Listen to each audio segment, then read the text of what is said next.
And staying with the U.S. presidential election, former President Barack Obama has opened a can of worms after he lectured black men to vote for Kamala Harris while speaking in Pennsylvania last week.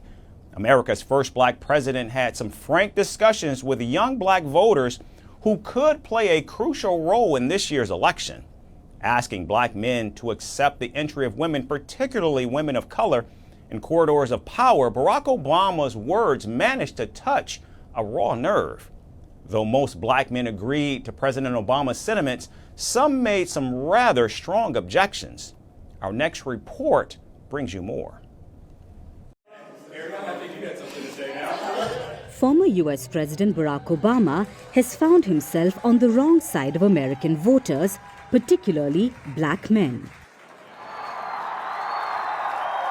Last week, the 44th President of America gave a blistering performance in Pittsburgh, Pennsylvania. Speaking in the swing state, Obama called on men and black men to vote for Kamala Harris. I'm sorry, gentlemen. I've noticed this especially with some men who seem to think Trump's behavior, the bullying and the putting people down, is a sign of strength. And I am here to tell you that is not what real strength is. Real strength is about working hard and carrying a heavy load without complaining. Real strength is about taking responsibility for your actions and telling the truth even when it's inconvenient. Real strength is about helping people who need it and standing up for those who can't always stand up for themselves. That is what we should want for our daughters and for our sons, and that is what I want to see in a president of the United States of America. And that wasn't it. As Barack Obama continued to open a bigger can of worms after addressing the crowds from the podium, he spoke to a group of black men separately. How are you?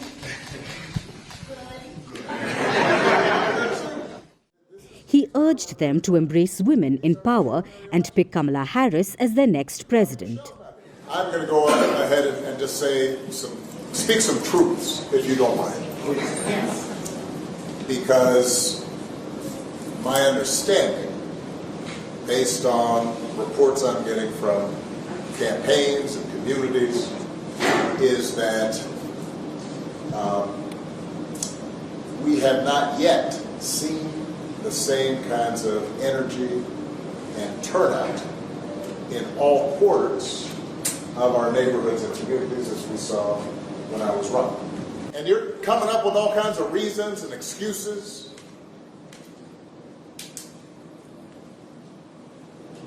I've got a problem with that because part of it makes me think, and I'm speaking to men directly now, part of it makes me think that, well, you just aren't feeling the idea of having a woman as president. Mm-hmm. And you're coming up with other alternatives and other reasons for that.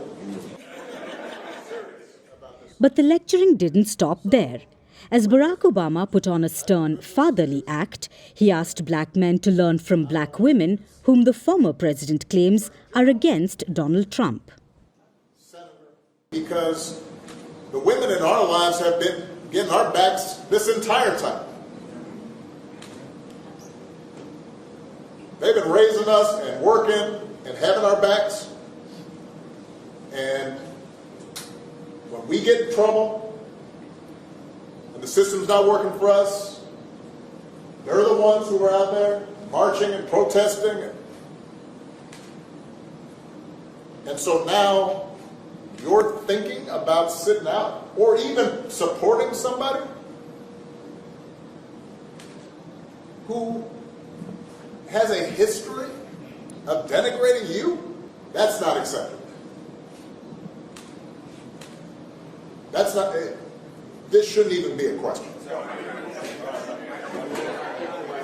What Obama meant was that the Democratic Party is seeing a slump in support for Kamala Harris among black men, and that it was a major concern in the upcoming presidential election.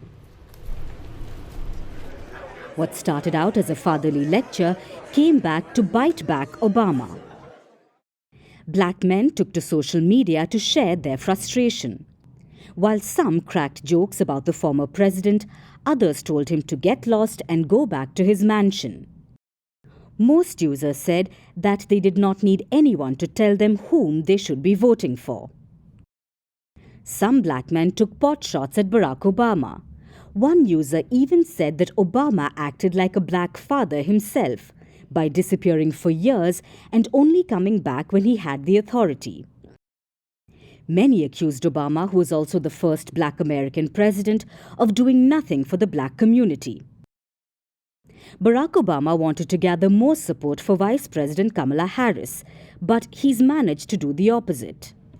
Recent polls show that not just black men and black voters, but even Latin Americans are pivoting towards Donald Trump over Kamala Harris. Support for the Republican candidate among black voters is at an all-time high in over a decade. Meanwhile, black support for the Democrats has fallen by 14%. Among Hispanic voters, Donald Trump is seeing a rise among Latino men, while Hispanic women still support Kamala Harris in large numbers. But Trump is trying to change the tide. He knows that he's growing popular among the Hispanic community. And this is despite the Republican frequently calling Latino countries a shithole while terming Hispanic migrants as criminals and rapists. Identity and race politics is peaking in the United States.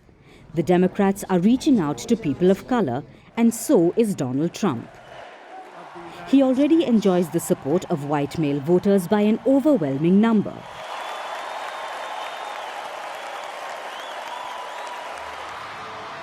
While the vice president enjoys support from women and women of color. After migration, economy, and abortion, race has made an entry in the race for the White House. Firstpost decodes the U.S. election. Explains how America chooses its president. Your primer on the race to the White House. Everything you need to know about how America votes and its global implications. U.S. Election Explained. Every Monday and Thursday only on Firstpost.